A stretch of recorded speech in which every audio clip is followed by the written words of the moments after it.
I want to tell you about an essential vitamin you've probably never heard of. If you're a parent or plan to be one, it might be more important to your child's growth than all other vitamins combined, and only you, a parent, can provide it. I call it vitamin N, the word no. More and more children, I find, are suffering from vitamin N deficiency, and they, their parents, and our entire culture are paying the price. Let me illustrate my point with a story that's quite typical. A father, I'll call him Bill, gave his son, age 5, pretty much everything the little boy asked for. Like most parents, Bill wanted more than anything for his son to be happy, but he wasn't. Instead, he was petulant, moody, and often sullen. He was also having problems getting along with other children. In addition, he was very demanding and rarely, if ever, expressed any appreciation, let alone gratitude, for all the things Bill and his wife were giving him. Was his son depressed, Bill wanted to know? Did he need therapy? His son, I told him, was suffering the predictable ill effects of being overindulged. What he needed was a healthy and steady dose of vitamin N. Overindulgence, a deficiency of vitamin N, leads to its own form of addiction. When the receiving of things begins to generate nothing but want for more things. One terrible effect of this is that our children are becoming accustomed to a material standard that's out of kilter with what they can ever hope to achieve as adults.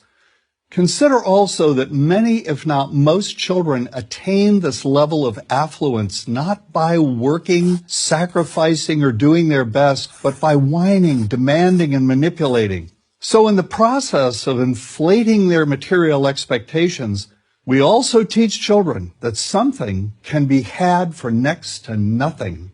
Not only is that a falsehood, it's also one of the most dangerous, destructive attitudes a person can acquire. This may go a long way toward explaining why the mental health of children in the 1950s, when kids got a lot less, was significantly better than the mental health of today's kids. Since the 50s, and especially in the last few decades, as indulgence has become the parenting norm, the rates of child and teen depression have skyrocketed.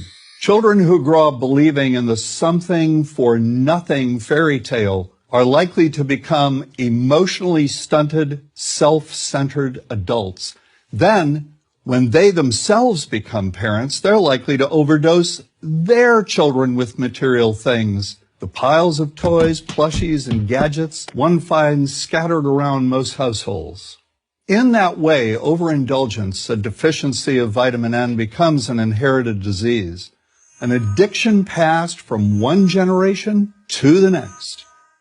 This also explains why children who get too much of what they want rarely take proper care of anything they have. Why should they? After all, experience tells them that more is always on the way. Children deserve better. They deserve to have parents attend to their needs for protection, affection, and direction.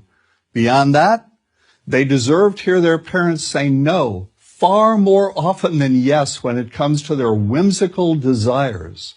They deserve to learn the value of constructive creative effort as opposed to the value of effort expended whining, lying on the floor, kicking and screaming, or playing one parent against the other. They deserve to learn that work is the only truly fulfilling way of getting anything of value in life, and that the harder they work, the more ultimately fulfilling the outcome.